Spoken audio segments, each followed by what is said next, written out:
live. I, I'm still frozen. it says we are live. So Chuck, you're frozen on your screen as well, right?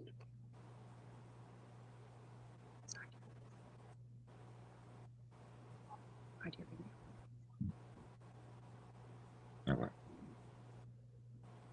Your screen as well, right?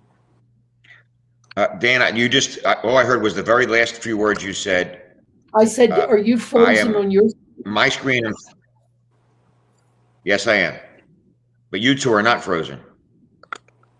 Okay, well, we're just going to have to hope that you start appearing more animated, or you have a good internet connection there?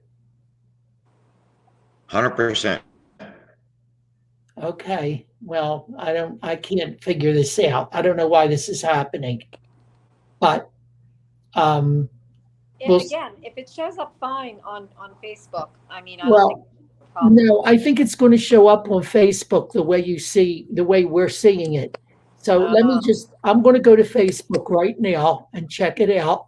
I'm going to go to my Facebook page and check it out Right. and see what's happening. Yeah, there we are on Facebook. We are on Facebook, but what I see of Chuck is like half of his face, and he's not moving at all. Christine, you're fine. Okay. Okay. Right. And I see you, Dan, but you're frozen as well. You're on one side of the screen. I don't see Chuck at all. I don't even see the block where Chuck was. Okay, now the block where he was has disappeared. Right. It has disappeared. Now the thing is that if I switch to Zoom, it's not always easy to simulcast Zoom to Facebook, to do it simultaneously. Okay. Because that's a problem. We've had that problem before. And we can't do Facebook Live. I mean, there's no ability to do just a Facebook Live, the Facebook function. A Facebook Live, I've had a problem connecting people with Facebook Live. Okay, I've had a problem connecting people. I'm going to edit the audience on this so that it's public and everybody can see it. And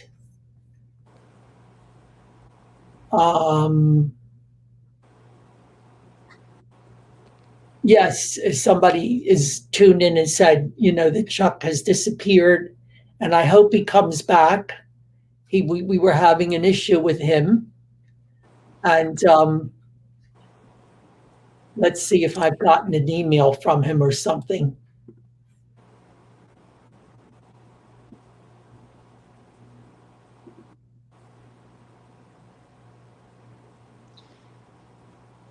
Technology. 517. No. He says he believes he's on. Yeah, I got that. I got that email too, right before I got in. Oh, 7:58. Okay. Yeah. All right. Device not connected. It says Chuck's device is not connected.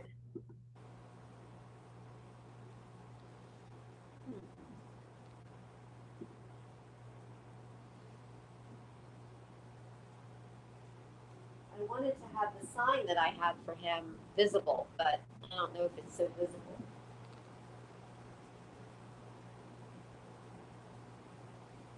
While you do that, it says he needs to connect his microphone and camera before I can add him to the screen.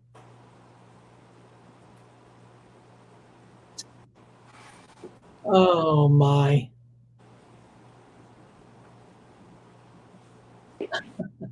See, if I try to go through Facebook now, Facebook Live, that could create a whole new issue. Okay, I mean, I could try it, but then I have to communicate this information to Chuck, and it could become more complicated. Let me see. Okay. I want to go back to Facebook. And wait, let's see. Did he just come on? I heard a beep. No, it says device not connected. Hmm. Let me see. And like I said again, you are frozen. I can't. Oh, hold on a second. Maybe you're not frozen. I think I just saw your eyes move. Maybe you're just being. Are you moving? No. I'm moving here now. I mean, yeah, but not on my screen. You're not. I'm not? You're like a sphinx. Oh, well, I don't know why he's not connecting. Let's try Facebook live video. Let's see what happens. Okay. See if this is any easier. Use camera. Is it going to automatically convert? Do I need to get on? I'm not on Facebook. Stream.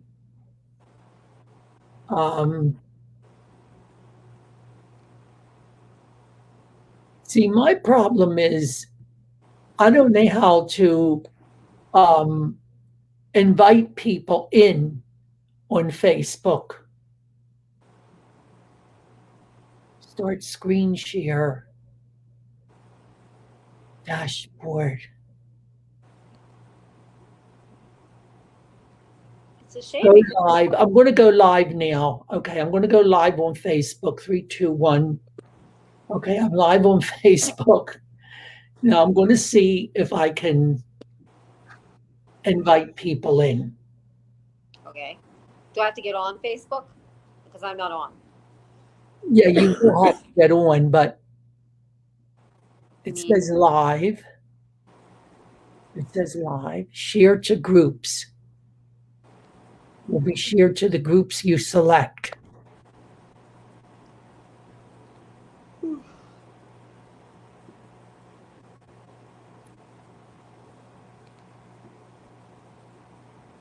See, Chuck's not in there. Let me see.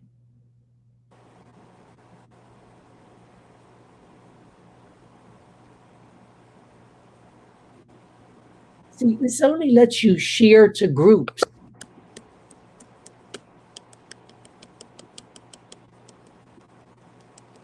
It doesn't let you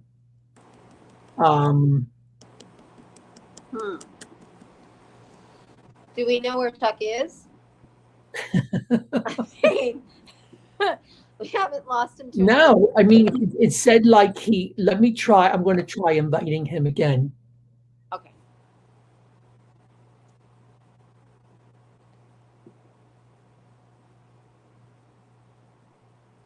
Oh, no, I don't want that. I don't want that.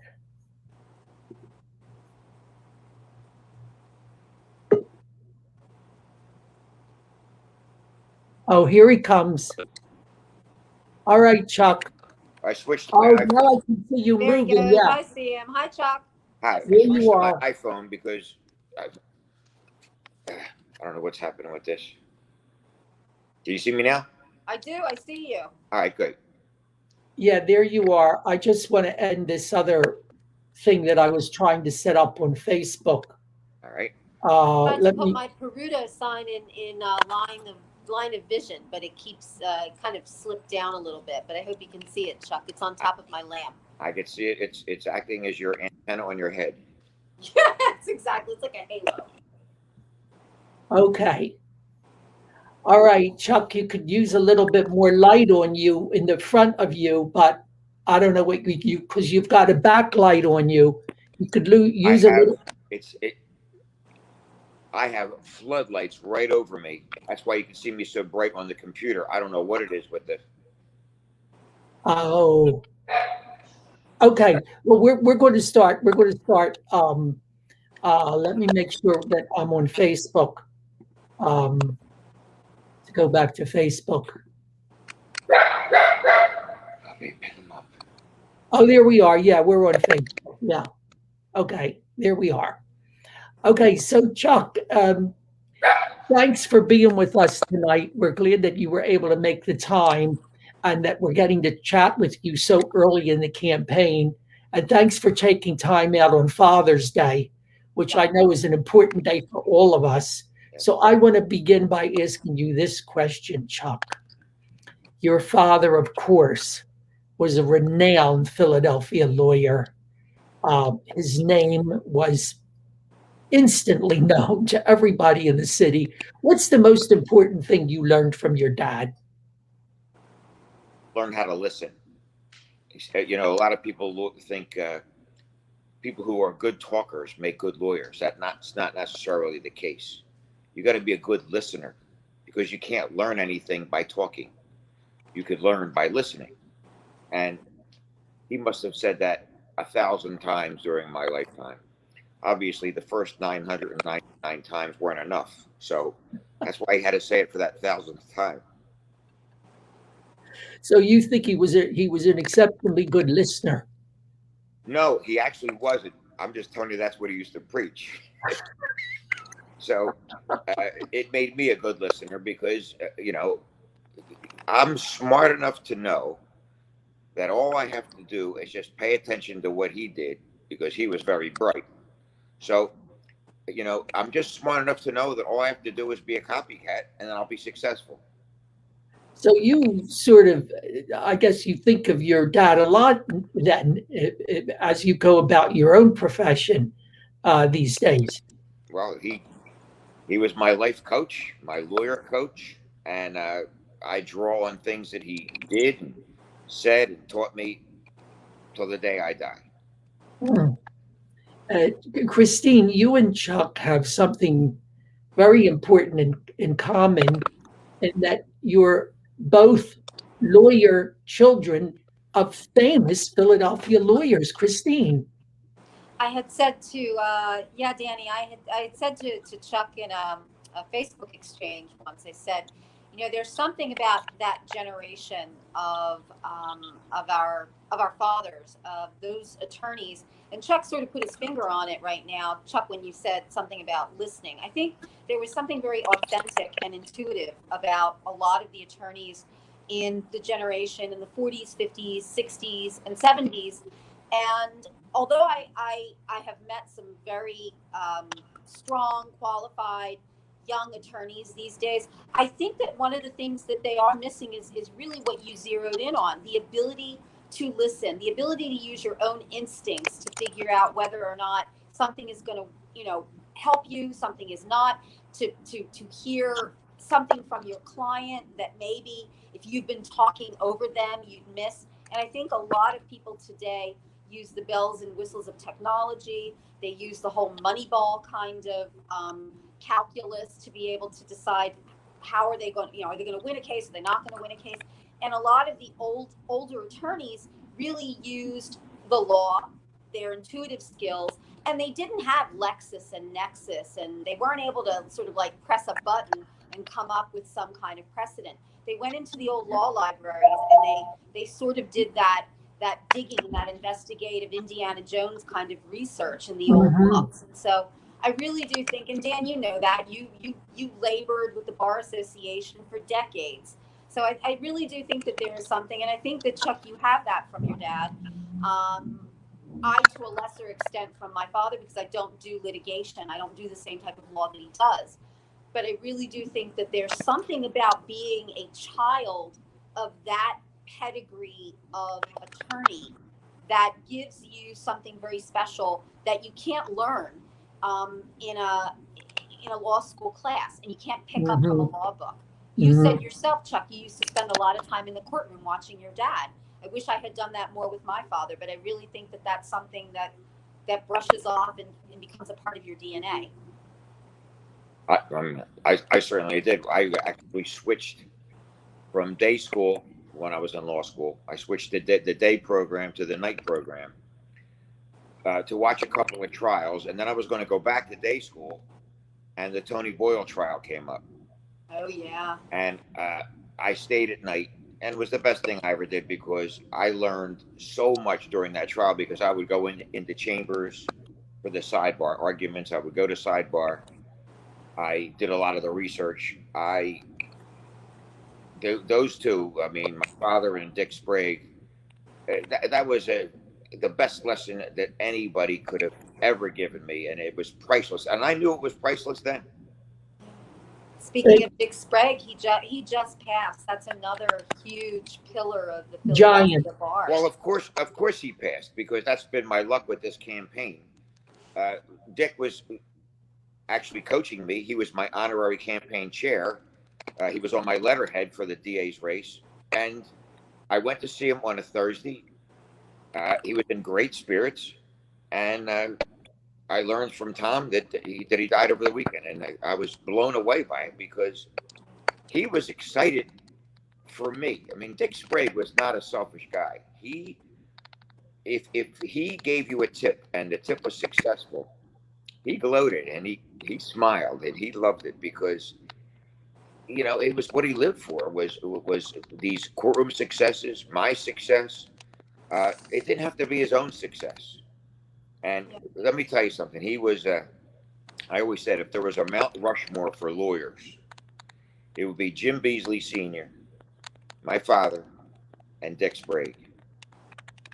What a triumvirate. What a triumvirate. Yeah. And But- I learned from all of them. And we were very fortunate in Philadelphia to have them around for as long as we did. It is amazing the longevity of these attorneys. They lived through generations, and we've been very fortunate in that, I think. Who was the judge on the Boyle trial, Chuck? Frank Catania. Okay. And Frank Catania and my father were close. Judge Catania, yeah. But Dick Sprague and my father, Dick Sprague and Judge Catania were closer. Uh-huh. And some of the rulings that he made on the second trial, my father did represent Tony Boyle on the first trial, were the reason for the reversal. The judge made the same rulings on the second trial because he had that kind of guts. And everybody just stood around and said, what? I mean, the case got reversed because you wouldn't allow this testimony, and now you're not going to allow it again. He literally disagreed with the Supreme Court. But before Boyle could have his appeal heard on the second trial, as my father said, he didn't cooperate and he died. So Tony didn't cooperate by dying. Well, Chuck, let's switch to talk about the DA's race. I got to ask you, were you surprised that Krasner won the primary? Not at all. If you recall, when I got involved in this, and it's almost a year ago, and I announced, the microphones were on me, the TV cameras were on me, and they said, we understand you're not going to run if Carlos Vega wins. And I said, that's correct. If Carlos Vega is the Democratic nominee, I will not run. And they all said, well, why are you working so hard now? Why are you campaigning now when you don't even know who the Democratic victor is? I said, because unfortunately, I love Carlos, but he has no shot against Larry. And that's why I started early, because I understood who was behind Larry and how crafty and good he is at what he's doing. And I knew that he was going to get the vote out on election day. And Carlos was a rookie. Carlos surrounded himself with former assistant district attorneys to run his campaign. They don't know anything about a campaign.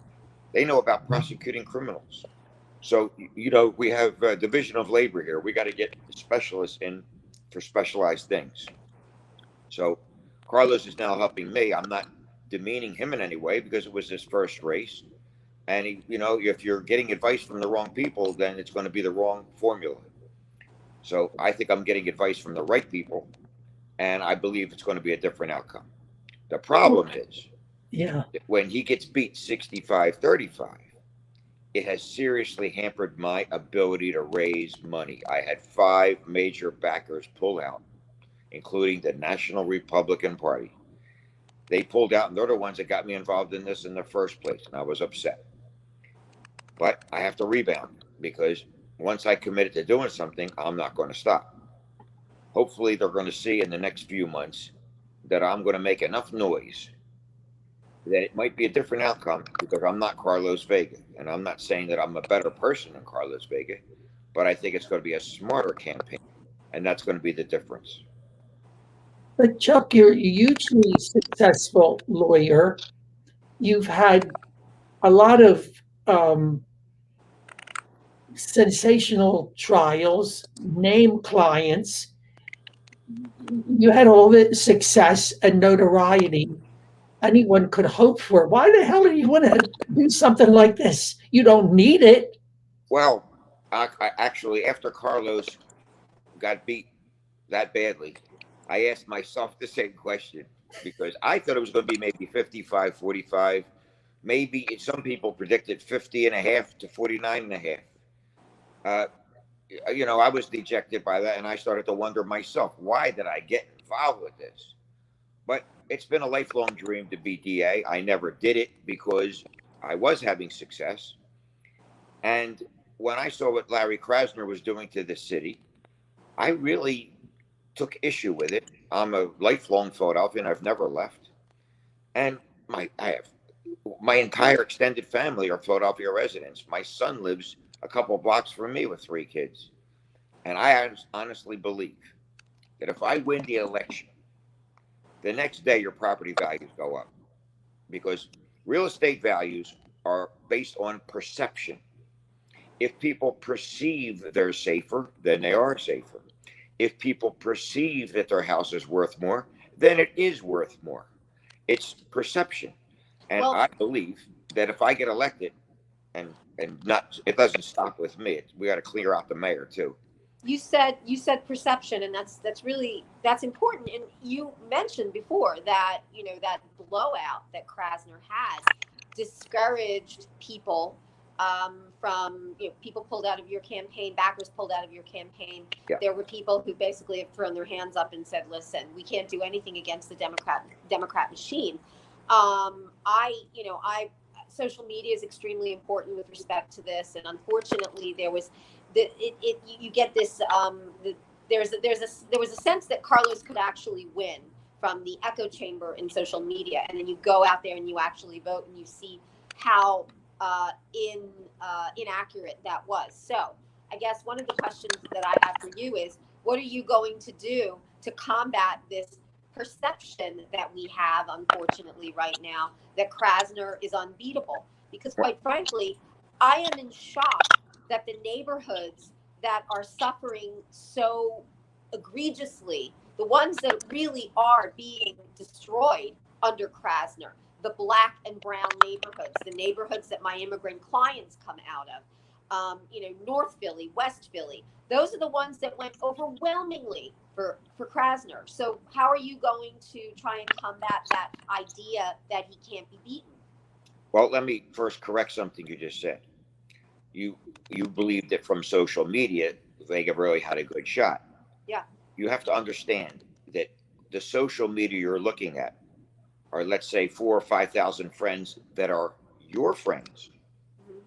They're going to all be looking to the things the way you look at them.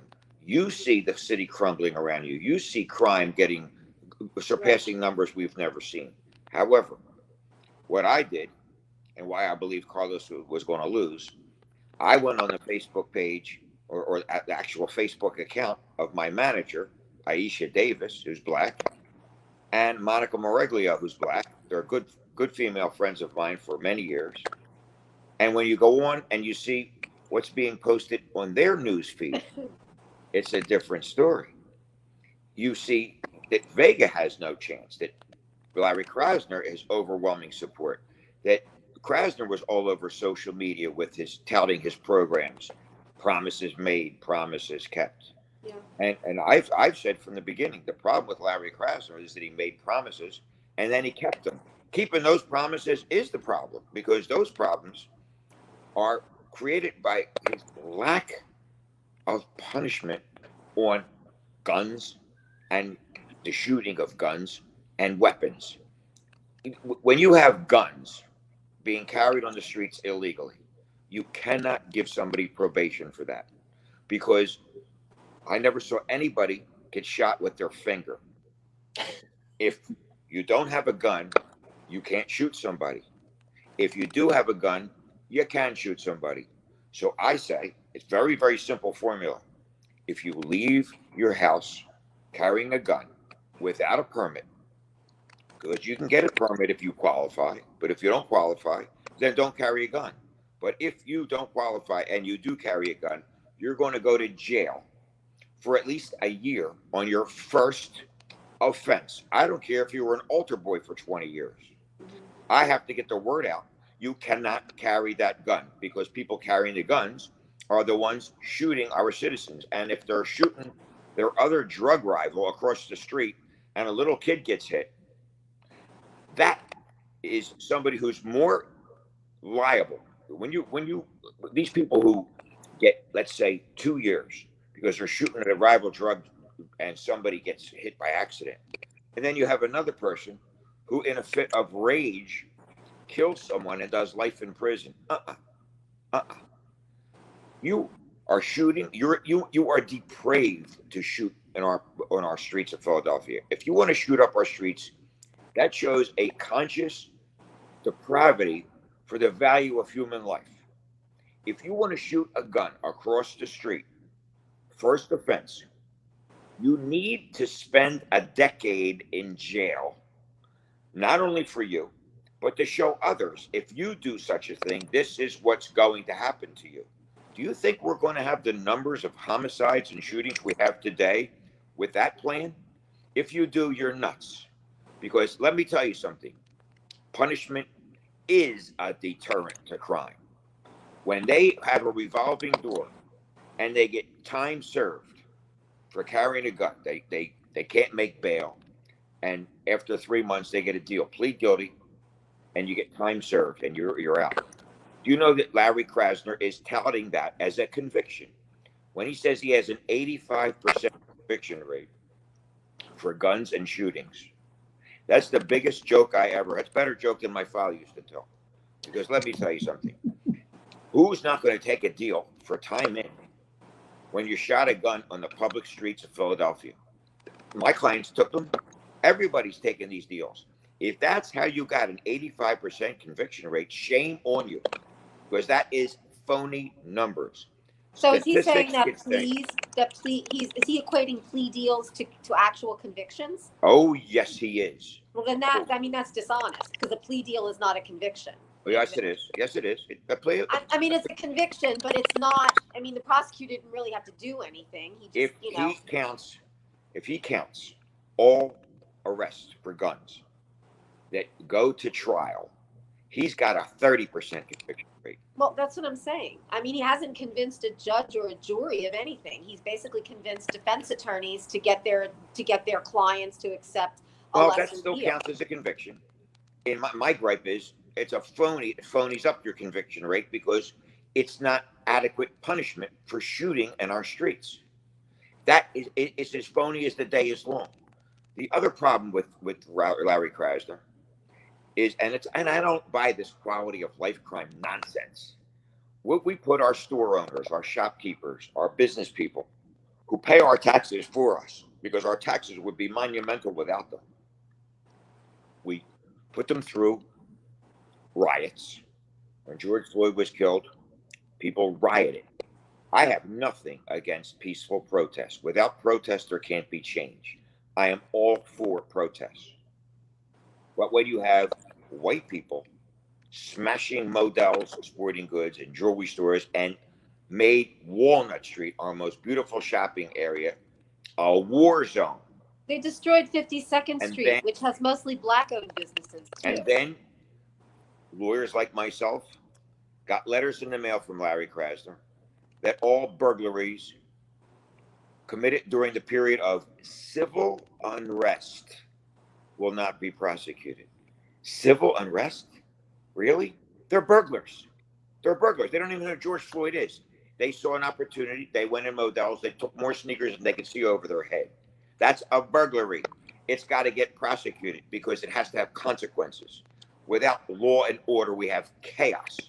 So that is why I liken Philadelphia to Gotham City, because that's what we're headed for. Yeah. he turned them into political crimes when, as you said, they were run-of-the-mill burglaries, robberies, vandalism. Philadelphia was a ghost town. And let me tell you about the leadership in the mayor's office. Yeah, I have a police officer friend of mine who had a cup of urine thrown on him on the first day, right outside of City Hall. He was held back by other police officers. It took everything in his being to not go after that guy. They didn't use tear gas. They didn't use anything on the first day to quell the riots. And that is why you had day 2 and day 3 and day 4 of the riots. Now, these bumbling fools, on a very contained situation, when they used tear gas on 76, they needed to shoot the tear gas on the 76 to get them off the highway because they had traffic backed up for miles. They literally brought the city to its knees. You cannot bring a city to its knees and have an economy. If you want to protest, then protest, but you cannot stop all business. And people have emergencies. People need to get to the hospital. That's right. People could be bleeding. People could be dying. And you want There were to play people on that the couldn't highway? get to the emergency rooms. I remember Bomb, that. hit the tear gas right on 76. You don't walk up to somebody and spray them. You don't, when they're on the hill. That's unnecessary. And you wouldn't have had the second day and third day of protest if you used tear gas to disperse the crowd on the first day. If you use police, everything they were trained to do on the first day, instead of just telling them, no matter what happens, you stand down. That's somebody who knows nothing about law enforcement that's in charge, and that's Jim Kenney. So I put Jim Kenney and Larry Krasner together. What I'd like to do is put them together in a cell, but I can't do that. I honestly, they both got to get the HEVO. But Chuck, what do you say to people who would say, like the kind of talk we just heard from you, that it's provocative and it's racist and it's not going to play in the black community, so you're not going to win? Well, they can tell me that all day long. Everybody says, it sounds like you doubled down after Carlos gets beat. Well, that I did, because I'm not going to change my philosophy. If the blacks don't want to vote for me, then they're not going to vote for me. But let me tell you something. I'm going to be a surprise candidate in the black community, because I'm going to do 25% in the black community. And that's a good number because of the number of blacks that I have helped over the years, who I am friends with. They are spreading the word for me. They're putting my signs up. I have signs all over West Philadelphia and North Philadelphia. And I'm getting good feedback from them. And let me tell you, the older blacks, they're sick of this nonsense with crime, shooting in the streets. Yeah. I've been applauded at black churches by the older blacks and the more sensible ones. I'm going to tell you right now, this is going to shock you. They're just as sick of crime in their areas than anybody else is. These young progressives, and they're black and white. It's not even about race. These young progressives, they don't even know what they're standing for. They don't even know what this progressive party is doing. When Larry Krasner says, well, it's not my fault, the crime is up in all the major cities, that's because we elected a progressive district attorney in all of those cities that he's comparing us to. Let's throw all these bums out because they are creating chaos in our country. We also have problems with people on city council who have that same mentality, Chuck. And the whole idea here that we're talking about, I mean, you mentioned that there are a lot of black supporters in your campaign. That doesn't surprise me, again, because they are the ones who are suffering the most from the rampant violence and the increase in gun crimes directly attributable to Krasner. But, I mean, I think the problem is that we have a lot of white progressives who are basically dictating the narrative of Larry Krasner's campaign and basically saying, using social justice language that has nothing to do with quality of life, talking about making everything into a violation of your civil rights. And what you said at the beginning, I think, is really important. If you commit a crime, you should have a punishment that is going to deter the next person from committing that same crime. Unfortunately, Larry Krasner, who is a lifelong public defender, is taking that philosophy into the DA's office. You have been a criminal defense attorney for your entire life. How are you going to pivot from that into a prosecutorial mode. And what you're saying makes me very happy, and I think Dan agrees. But I mean, do you really need to do that much of a pivot? Or is the work that you've been doing as a criminal defense attorney all of your life, has that also been focused on what's best for the community in addition to your clients? I don't have to pivot at all. When in law school, mock trial, you could argue for the prosecution one day and for the defense the next day on the same set of facts, on the same case. I've always been able to do that. This is about my personal philosophy in the sense that it's how I feel. Any former DA who's now a defense lawyer, they agree with me. I just want to do it the opposite way, be a defense lawyer first, made my money, and I hate to be crude about it. And now I want to go out as the prosecutor because I've seen the weaknesses. I've seen what needs to be fixed in the Justice Center, and I want to plug those holes. I thought when Larry Krasner ran 4 years ago that he said some very interesting things about reform. And I foolishly voted for him because I thought that he was going to implement reforms that were going to really fix things in the DA's office, such as not hiding materials from the defense so that we don't have a new trial later on and have taxpayers pay for 2 trials. Things like that needed to be fixed. But these sentences he's giving out on guns and shootings are absolutely mind-boggling. When the U.S. attorney has to come in and fix things after giving somebody a plea deal for an armed robbery where an AK-47 is stuck in the mouth of a shopkeeper, and he gives him a plea bargain of 3.5 to 7 with a prior record, that cries out for relief. And when the U.S. attorney embarrasses the DA and says, "No, that guy's not getting away with 3.5 to 7," he comes in and gives him a dozen years. That's more like it, and we need more of that because when citizens read how lenient it is when if you commit an armed robbery, if they're broke, if they're destitute, they're going to go commit the same robbery because it's worth the risk. They're going to go sell these drugs on the corner because it's worth the risk. They're going to commit crimes for profit because it's worth the risk. You got to make sure that it's not worth the risk because that's the only way you're going to clean up the streets. And the drug trade is one of the biggest reasons we have so many homicides and shootings in our streets because the drug trade is real estate. It is a business that can be bought and sold. Drug areas are territories. They are owned. If you go around with intelligence, and when I say intelligence, I don't mean in your head, with intelligence gathered from the community, the right police officers know this. They know who owns these drug owners, but they can't get to them. But let me tell you something. They have hitmen. They have young kids willing to shoot you dead in the middle of the street in front of everyone to prove their work, to show how tough they are. These kids don't even know who they are yet, and they're doing this. You got to make sure they understand. They're not you were talking, Chuck, you were talking about the drug trade. Do you favor the legalization of marijuana?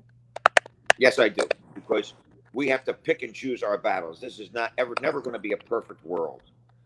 First of all, marijuana, I mean, it's not good for our gross national product in the sense if everybody's stoned, they're not exactly producing.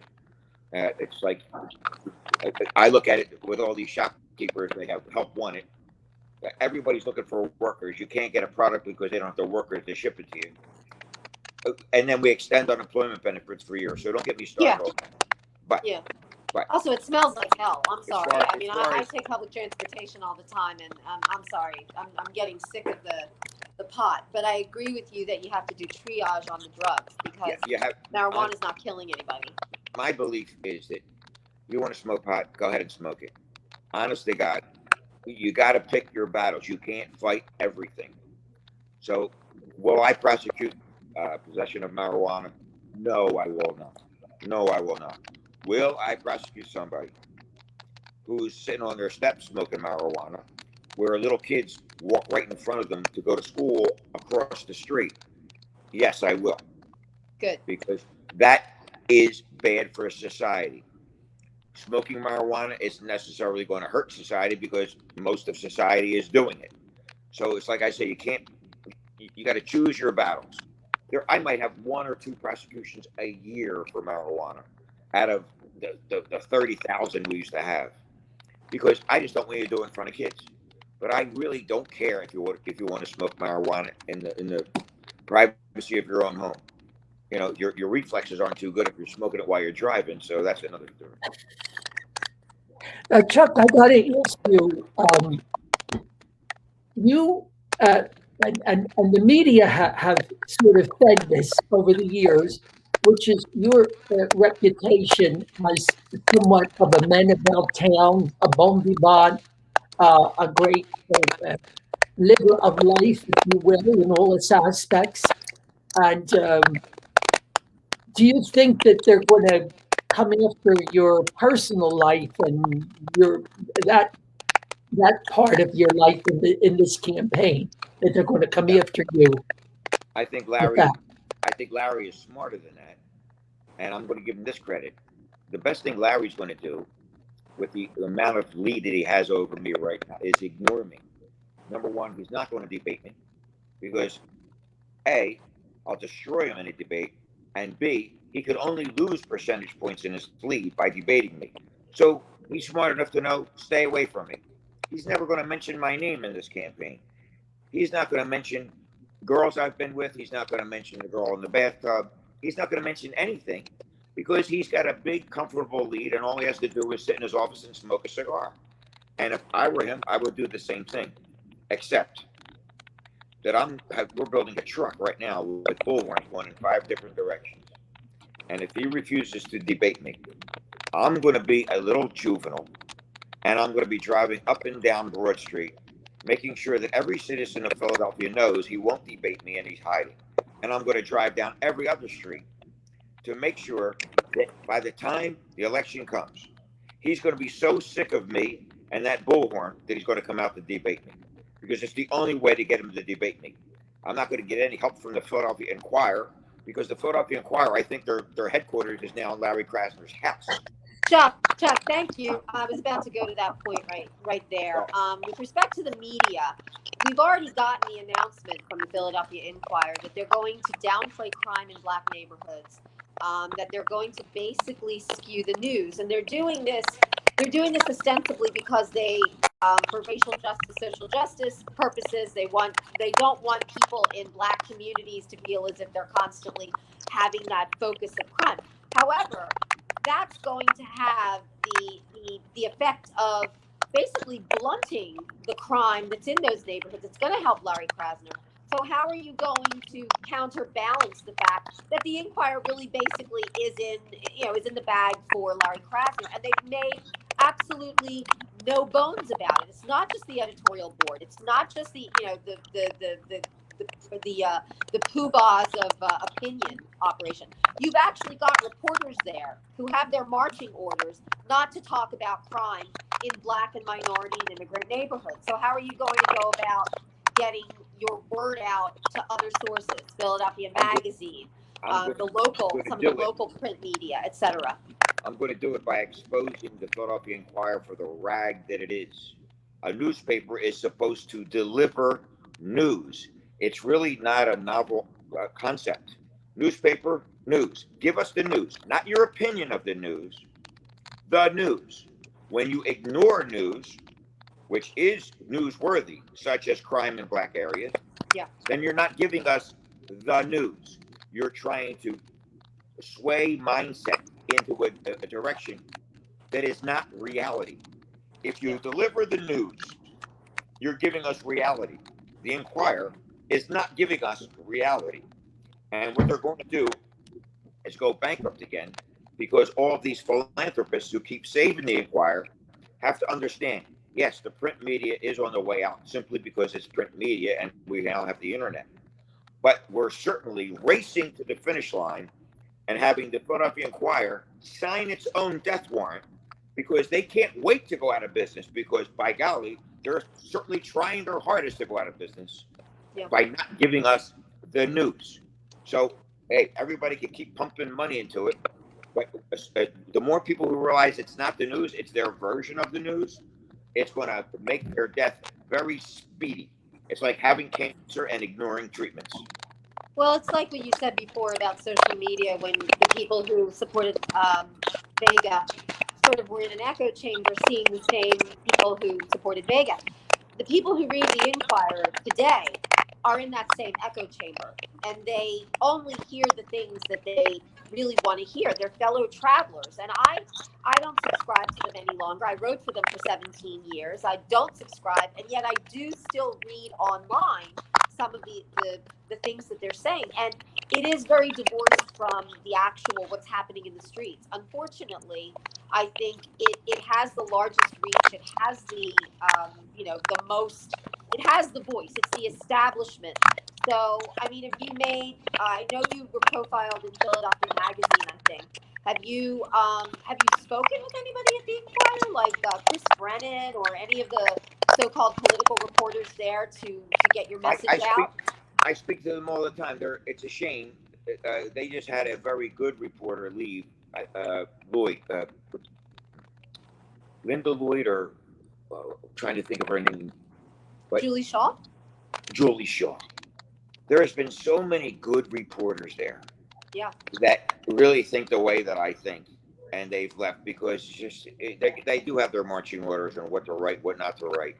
You have other reporters like Samantha Malamed, and yes, I will call her out because my nature, my whole career has been to call people out on what they're doing. Samantha Malamed has to be on Larry Krasner's payroll. For God's sake, she's a cheerleader with pom-poms for everything that he does with guns and gun violence. Whenever he does and gives a ridiculous plea bargain and it blows up in his face, she covers it up by mixing that in with how good his programs are and how his programs are great for the city, and then switches the topic in the same article about how cops lie and how cops are brutal and going after cops. I mean, at least when Wendy Ruderman and Barbara Laker did this at the Daily News, I mean, they won the Pulitzer for actually doing investigative reporting and research. They didn't do op-eds, they did their research, and they were absolutely right. The problem, I think, with the reporters at the Inquirer, and I don't want to make this a whole conversation about the Inquirer, but the problem is there's no dividing line any longer between opinion, which I used to do, and actual reporting. And that's the problem. And now people get misled when they're reading a so-called article about facts, about crime, and it's all skewed.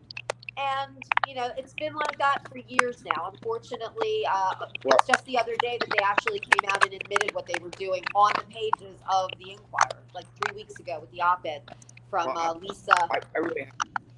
I think we have to say something though right now. I'm running as a Republican, but Fox News is no better. Absolutely. They're no better. When I see a Fox News reporter and behind them is the words that are so slanted, and they're telling a story, and the word outrageous is behind them. What the word outrageous should have any place in I have a technical difficulty. I want to make sure that this is plugged in. Hold on. Christine, when you're talking, you're doing like there's like a clicking sound. I don't know whether it's just when you're talking or do you hear it? Can you hear the clicking? I hear clicking and I hear voices coming in. I mean, it's I do hear a clicking. See, I can hear it now. Whatever, I don't know. But I do agree with Chuck with respect to Fox. Absolutely. I don't think anybody takes Fox as fair and balanced. I think Fox was a reaction to so many years of a leftward tilt in the so-called mainstream media. There was no alternative. But Fox is no one's idea of fair and balanced reporting. I don't watch it any longer. Sean Hannity has gone off the deep end. But I think when you have CNN come on and Fox come on, they should not call it a news program. They should say, "Here is our version of the news tonight." Exactly. Because it's their version of the news. Both of them, they're both guilty, and I really don't want to. I don't want to be a part of either one because they're both wrong. Yeah, it's a shame with the media. I really truly had hoped that the Inquirer would be able to sort of thread that needle and get back to what it was so many years ago, 18 Pulitzers or 19 Pulitzers. But they seem to have been infected by this idea that we need to go with the racial justice narrative. You've represented Black clients all your life. I've dealt with African immigrants and people of color all my life in my practice. We don't do it because we want to make a statement about, racial justice and how great we are or this or that. We do it because these are human beings. You look at a person, you look at a client as a client and not their color, not their gender, not their religion, not their whatever. And the problem with the movement now, the social justice movement that Larry Krasner is advancing, is that it's taking individuals and it's turning them into these monoliths of race and gender and grievance and what have you. And he's trying to parlay that back into another 4 years in office. And the people that he's doing it on the backs of the people that are suffering the most. Well, I think if you give a candidate like Larry Krasner 8 years to fulfill his dream, it's going to be so destructive to our city, because honestly, we're on pace for, I think somebody said 600 murders this year. I think it's going to be more than that. And then next year it's going to be 700 murders. When is it going to stop? When it's 1,000 murders in a year? And it's not white people that are dying, it's Black people that are dying. That's right. And once they really start seeing the obvious and not get twisted by the Tribune, by the Inquirer, and start seeing the facts, then the pendulum is going to swing the other way. Unfortunately, for the mothers of those kids who got killed, it'll be too late. Because honestly, you cannot, as the district attorney, as the chief law enforcement person in charge of all crime in Philadelphia, you cannot be at war with the Philadelphia police. You have to call them out when necessary, but you got to break bread with them. You got to sit down. You got to exchange ideas. You got to work together. How can you possibly be the district attorney and be at war with the police? You need the police. You got to work with the police. You got to exchange ideas. And our mayor, let me tell you something about our mayor. In making Philadelphia a sanctuary city, which has a nice tone to it, what he has said, the law, the federal law, if a police officer arrests an illegal immigrant for rape, robbery, burglary, arson, or murder, one of those five. I'm not talking about smoking marijuana or theft. When a illegal immigrant is arrested for one of them, they're supposed to be reported to ICE to see whether or not ICE wants to put a detainer on them and deport them. In other words, you can't commit one of those crimes and then pay bail and get out because now you have an immigration detainer on you. Right. Well, that doesn't make me racist. I'm not telling you to put all illegal immigrants in jail just because they're here illegally. I'm not for that at all. What I am saying is, if you want to get arrested for one of the big five, you're not going to get out. You're going to do your time here, and then you're going to get deported.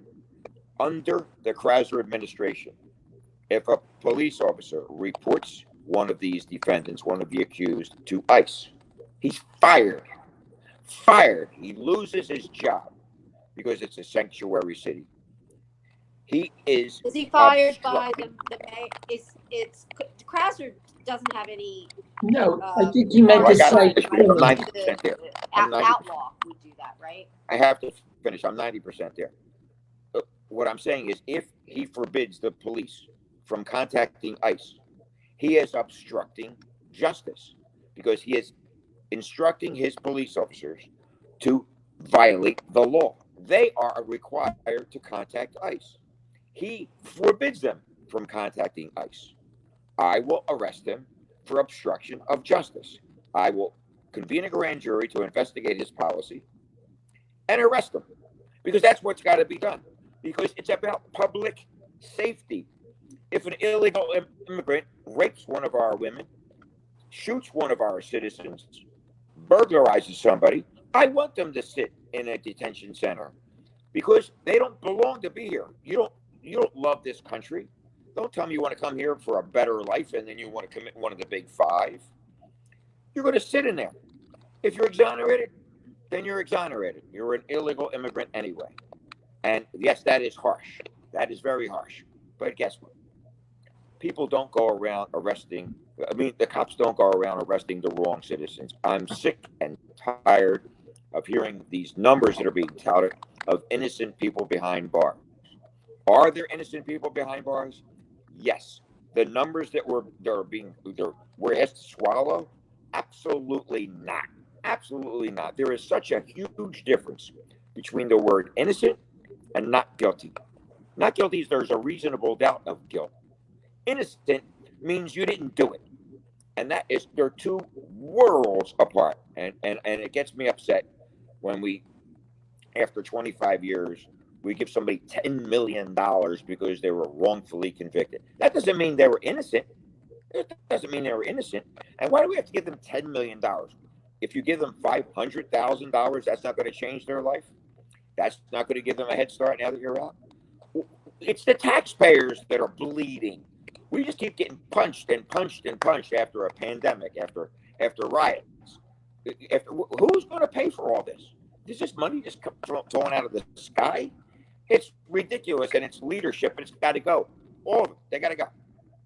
Hey, Chuck, let me ask you, do you think you're going to get any union support? Unions are very powerful and important in the city. You think you'll get any union support?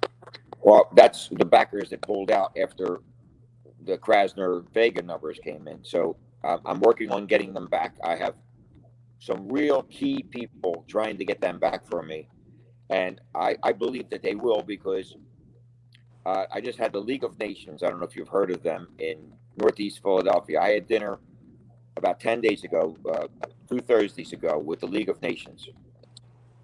It was representative from Russian community, the Arabs, the Jews, the Indians, Turkey, China, Vietnam, Korea. Everybody was there. We had a great dinner. 22 people. We broke bread together, and they all voiced their support for me. Carlos Vega, unfortunately, didn't seek their support or attend that dinner for the primary. I don't think he realized how important it was. So they were relieved that I was there. They were very happy. They received me well, and I've been in constant contact with all of them since that last Thursday. They do not have juice with the unions because these immigrants don't have any connections to them. However, what they have demonstrated to the unions by coming out in the numbers they have in paying for my billboards and my signs, they're paying. I think they're demonstrating to the unions that this might be a different election because we're going after a different segment of the population who were never asked to come out. They were never asked to join a campaign. I have my signs being printed in their languages right now. I have my position papers, which I did it the old-fashioned way. When I announced my candidacy, I spelled my position out on each and every issue on my website, perutofordA.com. I had them translated over this weekend into Hindi, into Russian. I am working on getting them translated into Chinese, Mandarin, Vietnamese, Korean. It's very important that I do this because these people feel left out. It's like they don't care. They don't count. This city is not. Have you reached out to the Latino communities? Because contrary to what a lot of people think, and I deal with a lot of Latinos, they can vote. There are a lot of Puerto Ricans, there are a lot of citizens who are of Latino descent, Mexicans in the city, and they're just as disgusted with what's happening with the crime with Larry Krasner.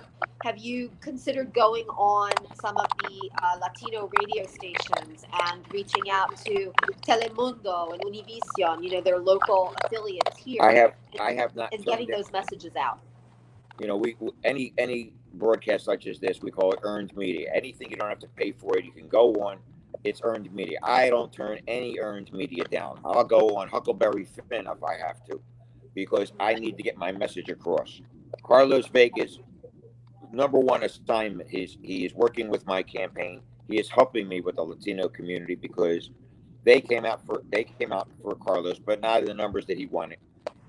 There are many Hispanic leaders and ward leaders and committee people out there that need to be brought on board to my campaign.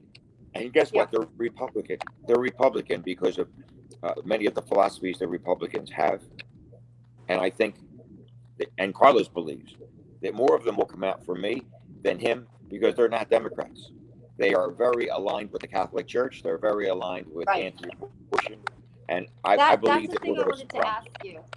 Why did you choose to run as a Republican and not challenge Krasner in the primary as a Democrat? Well, there wasn't just one reason. It was several reasons. One, Republicans are the party of law and order. And what is the district attorney about anyway? It's about law and order, the chief law enforcement officer of the city. Secondly, Carlos was a friend of mine. I made that clear to everybody. The only way to beat Larry Krasner was one-on-one. If it was a diluted primary like we had the last time, Krasner's going to easily roll in there. So obviously we were wrong on one-on-one and multiple. He beat everybody because of this progressive movement.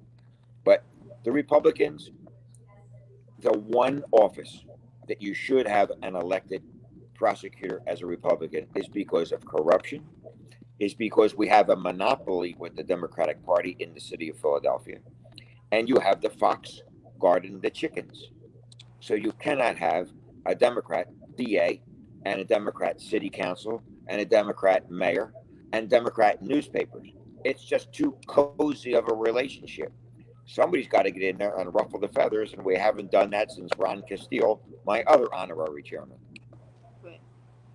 Oh, that's great. Justice Castile is an honorary chairman. That's good. Yeah, it was Dick Sprague and Ron Castile from the beginning, and Ron has given me several good tips. I mean, listen, he's a smart guy.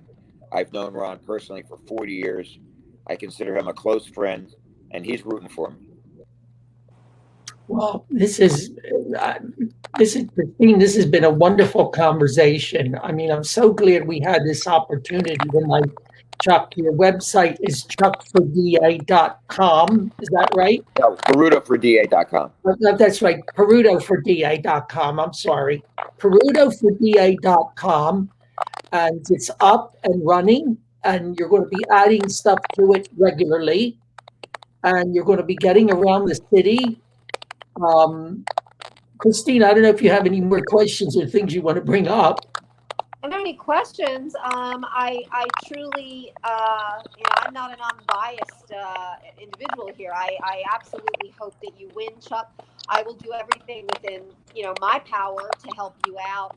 Write columns for Broad and Liberty, from, for my own, where I write Philly Weekly, whatever. And I think you need to do exactly what you're doing, just getting the word out and ignoring the Inquirer and the way that they've got some kind of a stranglehold on the media in the city. And I think you're doing it exactly the right way. And the message, I think it's really important to also show that there is a viable Republican candidate in this city. We have to break the stranglehold of the Democrats for, since whatever, Richardson Dilworth. This is not the Democrat Party that I grew up in. I was a Democrat for 35 years, 36 years, from the time I turned 18 until 2016. And then just recently I re-registered to vote for Carlos in the primary. We need to show that there's a strong Republican Party and candidate. And I wish you luck, Chuck. Thank you.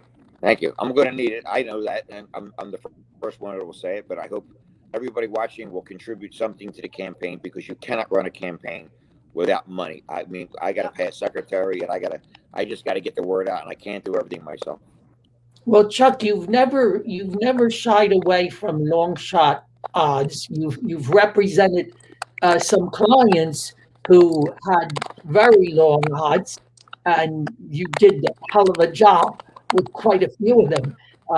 So you're not the kind of guy that shies away from a tough fight or from long odds. So if anybody can do it, it seems to me you can. Thank you very much. I really appreciate you having me on. Well, thank you for being with us. Good luck. Look forward to it. And thank you for fighting. Thank you for the message. I think it's extremely important, because Larry Krasner is really, truly dangerous to the welfare of the people of this city. So good luck. Thank you.